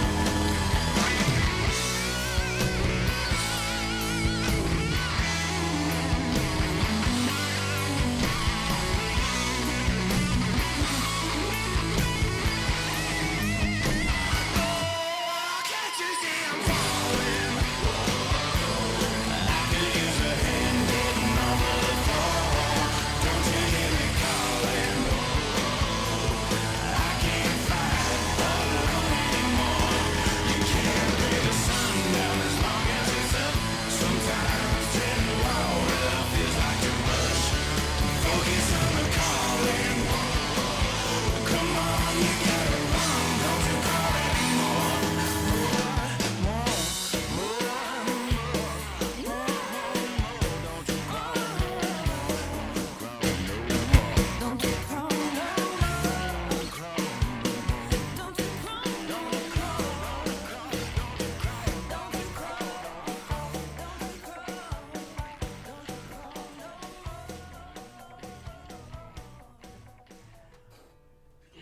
Episode 83, STL Roar, mycitymymusic.com. I got Hideous Gentlemen in the house. Actually, only 3 out of the 4. But that's all good. Our free audience. So a couple of announcements. I can't get all of them up because Facebook has like been all hanky the last couple of days. I mean, it's weird. I don't know what's going on with it, but let's see. So all I've got out of it was, let's see, Charlotte Pub Thursday. We've got the best open jam. John Shanahan is the host. If you've not heard Shanahan, he is amazing. You guys know John Shanahan's work? Have you heard him? Yeah, only guitar player, right? Yes. Yeah, he does play guitar. John Shanahan. His band, he's got Headbangers Ball. He's got Sweet Meat. He's freaking amazing. His voice is just, the range is amazing. And then Friday night, Rock Bottom is playing in Charlotte. And then Saturday, Broken State. So, and then this week, all I know, Kapow will be at Hog Rock on Wednesday. And then Throw the Horns will be there on Thursday. So, and of course, next week starting up again is the open jam that I host at Parrots on Wednesday nights. Let's see, we've got Christian Connor, John Ringling, Mike the Wop, and Bobby Guion. So, come on out, bring your stuff, play your stuff, do your stuff. Do your thing. Do whatever makes you happy. So, guys, where can we hear your music now before you get your album and your CDs and your cassettes out there? You can Google it. You can get all the streaming services. DistroKid's good. CD Baby's good. YouTube, there's stuff. Are you guys on YouTube? And via all that is there's YouTube, Facebook. It's a full-time job trying to do any type of online work for a band. We do what we can. Don't live off of it, so don't worry about it. It's Right. on top of my priority list to mess with it. The last 4 albums are on there. They're all out Don't there. have a title for the new album. We're hoping it's like a month out, and it'll be on there too. Facebooks and everything else. That's cool. I know we got that show at October 23rd. We're gonna be the Conservatory, Alton Music Exchange, and Grandpa Saw Body Art in Alton, Illinois. We're gonna be putting on a all-day fest with like 16 local bands, Oh, very cool. which would be cool. Is it just a festival? Is it a benefit, or just getting together playing music? Benefit to make money. There you go. That works. That works. No, That it's works. To follow local music. You can get tickets online, and any of those 3 businesses. We're all kind of on a corner, trying to hold it together down there. Or they can reach out to you on your Facebook page, Yeah, right? certainly can. Definitely. You should give away a couple of free tickets to should. whoever names your next album. There you go. See, you could do that. Yeah. I like that. No, I do like that a lot. Yeah, we'll give something away. T-shirts, tickets, something like that. Just gotta make I it love first. Definitely. So, and you can also hear their music. I'm going to download it tonight when I get home. I have an app. You can download it. It's totally free on either phone, whichever flavor you like. And it's STL Roar. It's on the 365 Live app. And it plays all original music. My collection goes back to the 70s. I didn't know I was that old. It goes back to the 70s. And it's I'm up to like 3 weeks of solid music playing. That's awesome. Of original music from, St. Louis artists. Wow. St. Louis surrounding area. That Oh, is love it. Yeah, Heck so- yeah, man. So now I have 4 more albums to download. Awesome. And it's on a loop, so it's all genres. I've got jazz, I've got blues, I've That's got, so cool you're doing that, man. so yeah, it's all free, all day long, plays Like 24/7. I know the first 2 albums were folkier albums. By the time Dave and Doug got involved, we pretty much made a grunge album. We think we call it a grunge album. Would you call it grunge or Would you call it grunge? Yeah, I mean, We got pretty right. Is that a grunge flavor? We can do electric guitars now. Cool. Add all of them. All the electric guitars. it's not pure grunge, but I think you summed it up best. It's like kind of like Tom Petty meets Nirvana. That's what Ryan, the engineer, Yeah, Ryan Wasila 'cause- from Bird Cloud Studios. He was in So Many Dynamos for a time, long time founding member. He called it Tom Petty meets Nirvana, or was it Tom Petty doing Nirvana or Nirvana doing Tom Petty? I'm not Something sure. like I think that part's interchangeable. There you go, good deal. And then we did Yeah, then we did a it live was- album at Lighthouse Sounds in Alton, Illinois, and that's where we recorded our last current album that we're trying to finish up here real quick. Cool, awesome. Yeah, great studios. There's a lot of great studios on this side of the river. It's really hard to pick one, honestly. There's so many good studios. Lighthouse being a local one to us, we right. were really trying to support that. Because I know Ryan, from my understanding, he got a church in Belleville, and he moved Bird Cloud Okay. to a church, which is kind of cool. Imagine the live room sound they're gonna have. Wow, there. but It's really what's the cool. acoustics going to sound like I in know, there? man. I mean, wonder ding, how ding, you- ding, ding. I mean, how you control it. It has to be a big room. I mean, Big drums, anyway. that's He was awesome. above Mojo Music for a long time. Mm-hmm. That was his long-time spot. But he's great to work with. He's working. Was it 33 on the Needle? You remember 33 on the Needle? Or Yes. just the Autumn Clock, Yes. which was like Judge Nothing, Right. Autumn Clock, Right, all the right. bands. They just finished up their last album at Bird Cloud, and it sounds amazing. Those guys been together, something like 30 years, and they keep putting out good songs. That's cool. It's amazing. Yeah.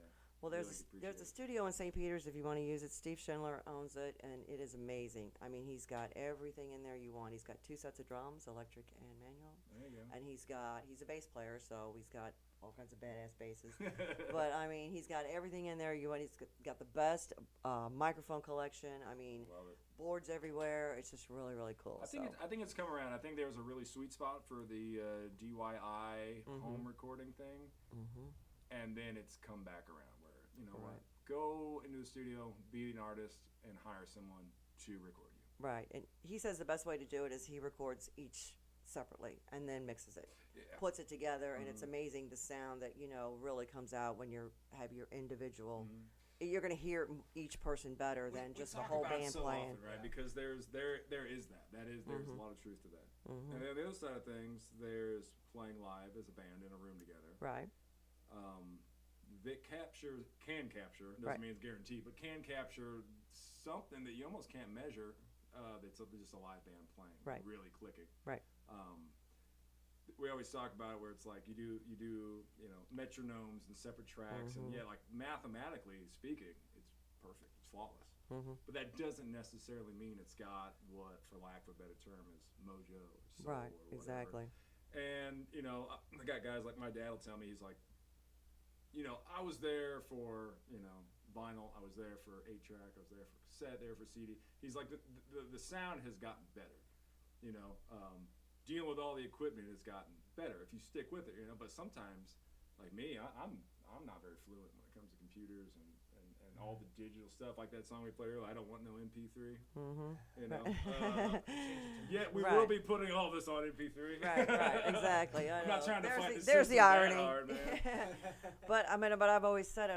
I grew up with vinyl, and it's always the best sound. It always is the most clear. But It's do the you, most. But do you think it's a nostalgia thing? To me, there's a mechanical aspect of it. I love the fact that it's a mechanical thing, creating something, recreating the sound. Right, but And I love that. But you got to remember. You weren't there, but back in the day when they had vinyl, when vinyl first came out, it was original artists playing their music.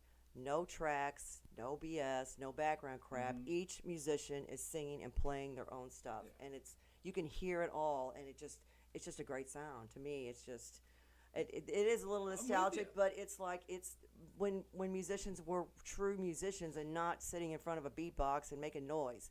And I don't like that That's kind an of art in crap either. itself. Electronic music is an art in itself. It's something I don't understand. A few friends that are into it, and it blows me away.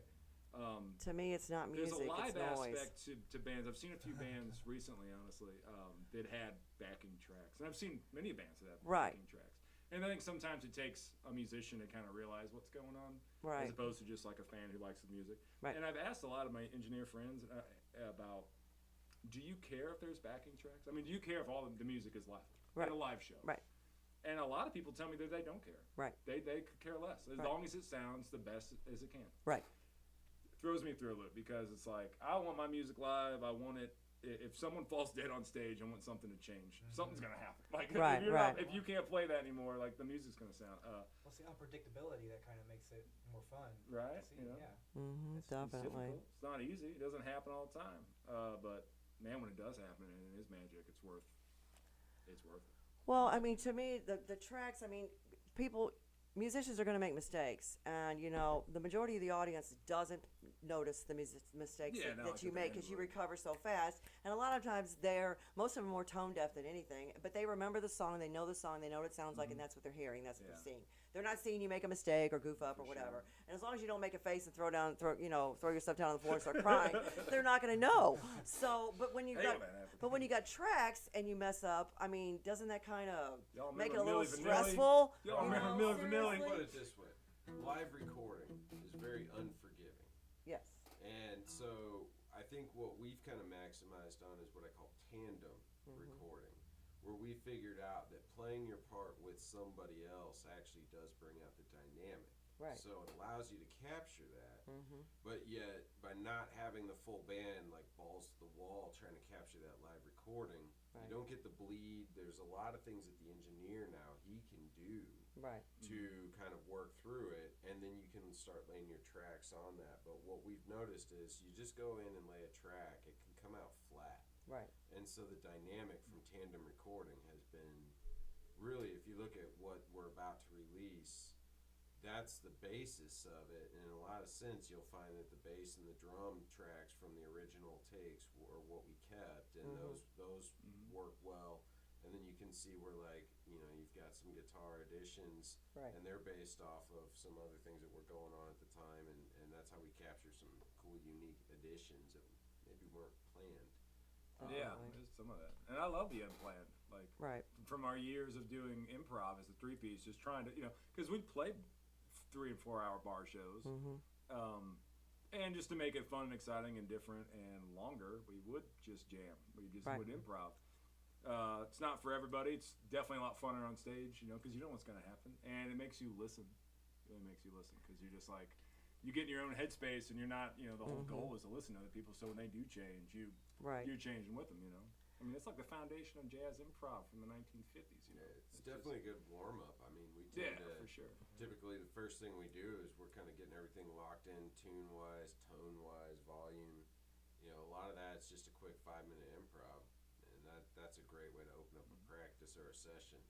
And how the first Definitely. track is typically the best one to go and do it live. You just try Right. to, all right, we'll do it, and then you almost sometimes you just get worse at it. You know, it's just Right. like because Overthinking. there's this, you're overthinking. There's level this of anticipation, excitement that you put into that first one because it's important. I remember having a public speaking class, which I'm terrible at public speaking, by the way. If I don't have this in front of me, Are you kidding me? I am. Oh I'm my, on really? stage with Seriously? a microphone and a cowboy Seriously? hat, and this, I can sit and talk to you Oh all my day. God, I But wish I had a hose right when I- now. if I have to sit and talk, I cannot do it. But what she said, this teacher, which I can't remember her name, she was like, that excitement, that nervousness is energy. And if you can learn how to focus the energy, great things can happen. You know? Oh, definitely. And maybe I've learned how to do that on stage with instruments, but public addressing a mass crowd. And a mass crowd's fine. Actually, playing in front of more people is a lot easier than playing in front of a small crowd. I Right. played in There's more of that unfortunate eye contact. with just a few people. Right. It's like, hey. big crowd, you just look off in the distance. Right. No matter who you look All the at. people back there, hey! Right, yeah. And big crowds, as a mass of people, they tend to follow one another. They're in it. They're in having their own experience out there. When you get a bar with 10 people, which played plenty of honky tonks over the years, where Right. there's nobody there and no one cares. But they that's- stay. But they stay. They yeah, I stay. mean, yeah, and if you get the old saying, man, if you get one more fan in every show, then hey, that's what we do. One at a time. One at a time. Definitely. One song at a time. And then they're going to start singing them back to you, and that's a total high. It is. When that they is, start yeah. singing your own songs back, Yeah. that's amazing. Definitely, for sure. So let's hear one of your songs. How about another one? What do you want to do? If you're not too scared. I know, right? I'm getting all nervous now. About Wretched Sound here. All right, here we go.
tracking list, right? It's so hard to do. The song orders? The song order, Yeah. I'm terrible about it, right?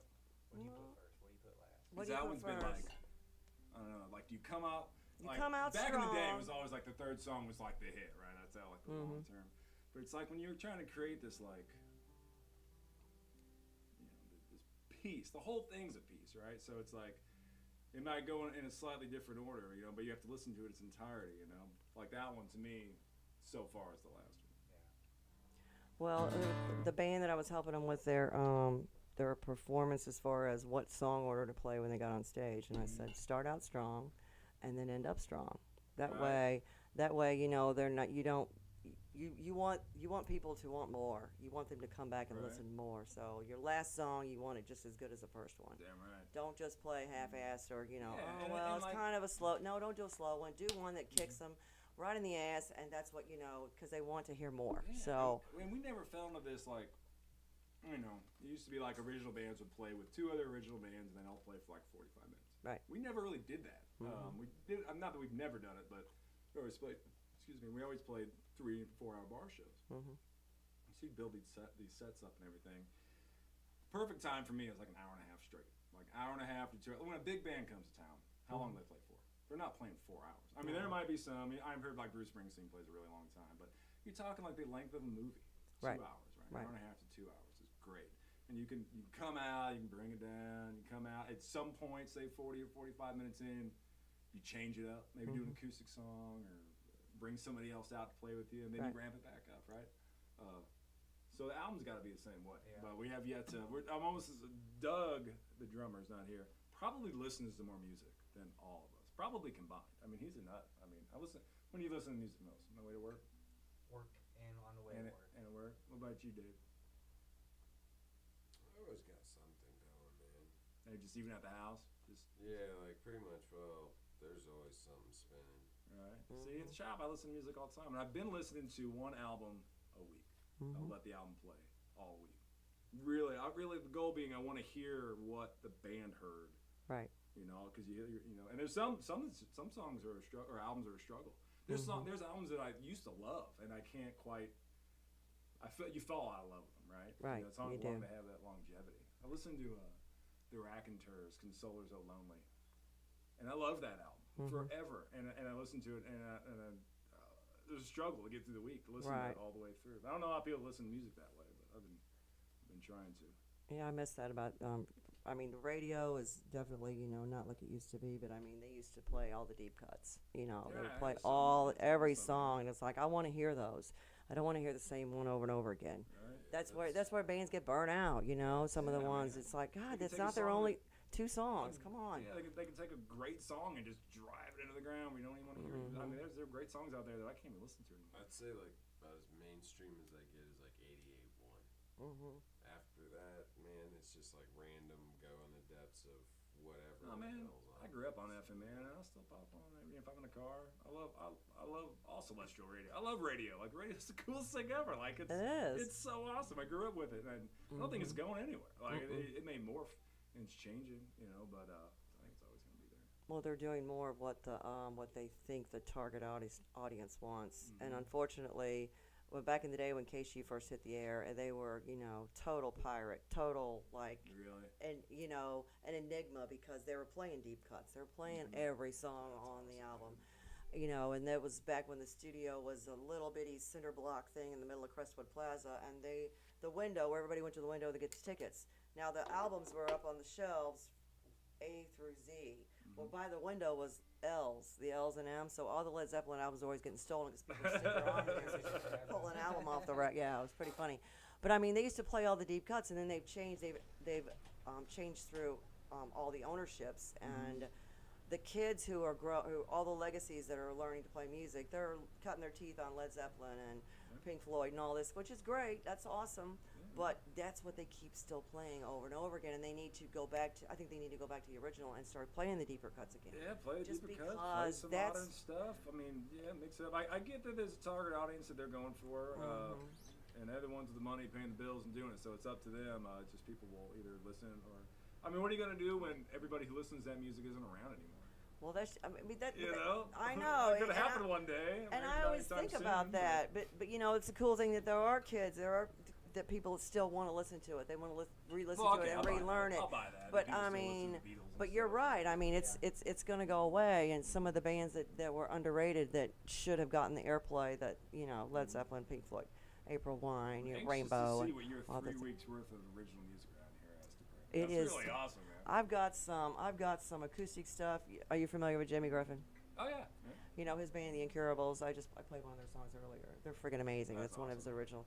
I've got a 2005 acoustic. He played at for KDHX, 10 songs, all acoustic music. That's awesome. It was, I mean, he's very talented. He is. But yeah. And quite a few bands over the years too. I mean, I know he's part of quite a few. Yeah, he's right now. I think he's just concentrating on his original stuff, and I'll love then to hear that. the El Monstero deal. I mean, that thing is just gets bigger and bigger every Yeah, year, and That's so awesome. yep, Paying the bills and they love it and they're passionate about it. I'm all about it. yep, Awesome. it is. It's great. It's a great show. My nieces just throw a fit because they want to see it all the time, and it's like, yeah, it's great. So yeah, I've got a lot of and so many different players and so many different bands. They just, you know, trade places or just start a new project or whatever. Yeah, man. Like I said, Frankie Muriel, you know, Broken Toys, and King of the Hill. As long as bands are still doing what they do and give the help to other coming up bands and try to lay their, you know, their knowledge of what they experience. 'Cause I remember being in a music shop when I was real young, Foreign-Chesky's Music, and the guy who owned it was a drummer from the big band days, and he was like, "There's a lot of sinning on the road, boy. A lot of sensation." Really? And he would tell me that. I was like, Well, that's why we're Sign me going. up, man. Let's do this. Right. Exactly. That is so funny. That is hilarious. Yeah, that Yeah. little shop is still there. Yeah, it's still there. Bought many things from that place. There was a Hudson's Music. I grew up in music stores, man. I love them. You know, mine is like the kind that I wanted to, that I wish was there when I was a kid. It's like, come on in. Definitely. There's drums in there and stuff set up just to play on. Right. Because when people come in and there's jam sessions, like I love it. Like some of the, you know, there's always a lot of music shops where it's like, don't touch that. Be quiet. You know, this and that. I was like, well, are we in a library? It's like, it's rock and roll in here, ain't it? Wow. You know? Yeah, A lot of definitely. temptation on the road, son. Oh, jeez. Well, speaking of Frankie, you know, he opened a School of Rock in St. Peter's. Awesome. Very He cool, did. man. They had the Love it. grand opening a couple weeks ago. So yeah, that's giving back. I mean, definitely. That's really cool. I So want to say JB from shoot, what's his? He's got that place over on the hill, that studio over there. Dead Roses played there on the rooftop. Who's having music on the rooftop? oh, Gaslight. Gaslight. Yes. They were having Yeah. a School of Rock. At least they were. And then I haven't been Molly out there in a while. and Molly Sims, she runs the she's in charge of the School of Rock in Baldwin. You know Cool, Molly man. Sims, Miss Molly Sims of the Bible Belt Centers. Yeah. Oh man, she's got a voice. Wow, she's got some Yeah. pipes. If you've not heard her sing. Is that and who's in? Is she in Bruiser Queen too? Is she in Bruiser Queen? No, Or no, no, it's somebody else. Okay, That's somebody else, two okay. people. Yeah, no, it's another two. They're amazing. Two-piece. Yeah, I don't know him personally, obviously, but Yeah. heard them and it's just like any band that does it at two-piece, I'm like, dude, because the first band I ever tried to do was a two-piece, and it's not easy to do. You really gotta do things differently. Even as a three-piece, you have to do things differently, which is why Hookie's so cool. The fact that they can make it sound like a wall, sound like the way they do it. Oh, I know, they're amazing.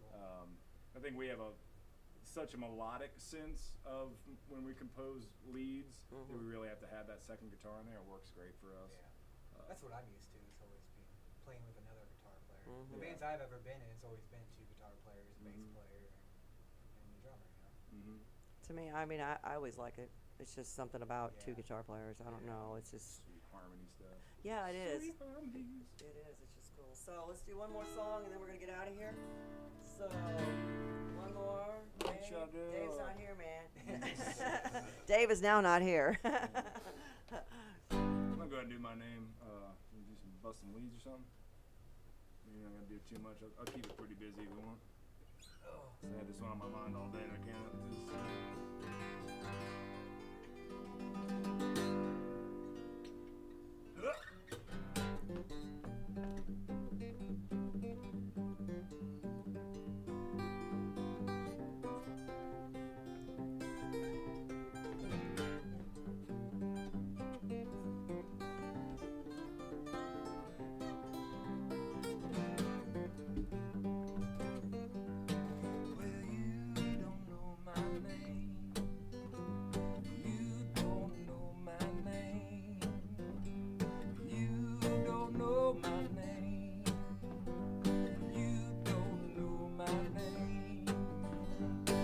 She's shining darker by the color of my hue. I built this tower high enough so I can see the view. Oh Lord, I breathe the fire and I've seen nothing new. I promise that I'll be good when Mother Nature's stupid, baby. You don't know my name. You don't know my name.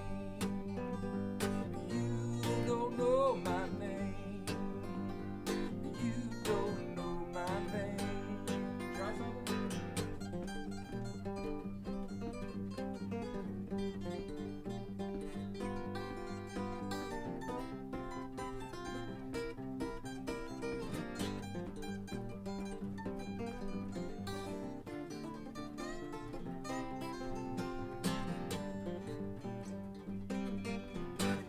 Butterflies and turpentine will weigh upon your path. The days are long, the nights are cold, the years go by so fast.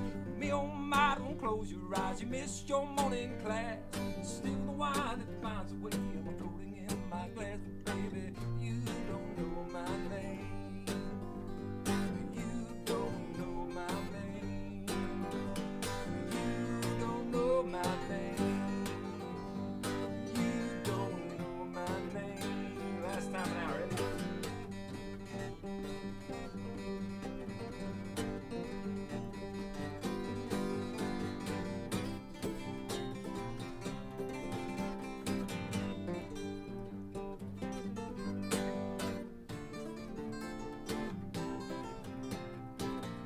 All right, here, boy.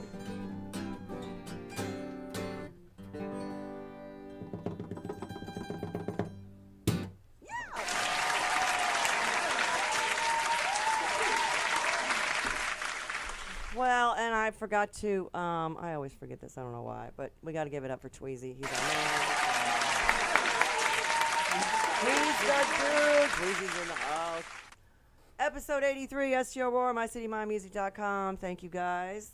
Hideous gentleman in the house, minus your drummer, It's Doug the drummer, man. Doug the drummer. We miss him, but we'll see him soon. But we got Jared and Rob, and Dave's not here, so it's all good. Thank you guys so much.